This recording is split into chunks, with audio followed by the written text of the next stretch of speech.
ഏതാനും മണിക്കൂറുകൾക്ക് മുൻപാണ് മലപ്പുറത്തെ ഒന്നടങ്കം ഞെട്ടിച്ച സംഭവത്തിന്റെ ചുരുളഴിയുന്നത്.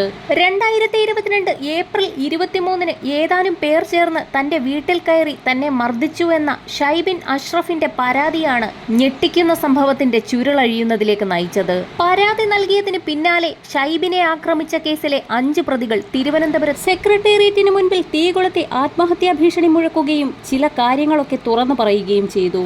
ഇതിന് പിന്നാലെയുള്ള പോലീസ് അന്വേഷണം ചെന്നെത്തിയതാകട്ടെ ചാലിയാർ പുഴയുടെ തീരത്തും. 2019 ഓഗസ്റ്റിൽ മൈസൂരുവിൽ നിന്നും നാട്ടുവൈദ്യൻ ഷാബാസ് ഷെരീഫിനെ തട്ടിക്കൊണ്ടുവരുന്നു.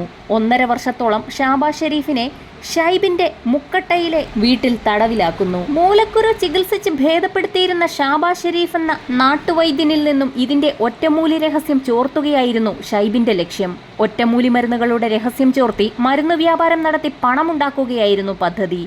രഹസ്യം കൈമാറാതെ വന്നതോടെ 2020 ഒക്ടോബർ 8-ന് കൊലപ്പെടുത്തി മൃതദേഹം കഷ്ണങ്ങളാക്കി ചാക്കിൽ കെട്ടി ചാലിയാറിൽ ഒഴുക്കുന്നു. കൊലപാതകവുമായി ബന്ധപ്പെട്ട് ചെറിയ തെളിവുകൾ ഷൈബിന്റെ വീട്ടിൽ നിന്ന് ലഭിച്ചിരുന്നെങ്കിലും മൃതദേഹം തള്ളിയതായി പ്രതികൾ മൊഴി നൽകിയ ചാലിയാർ പുഴയിൽ എടവണ്ണ സീതി ഹാജി പാലത്തിന് സമീപം തിരച്ചിൽ നടത്തിയെങ്കിലും ഒന്നും കണ്ടെത്താൻ കഴിഞ്ഞിരുന്നില്ല.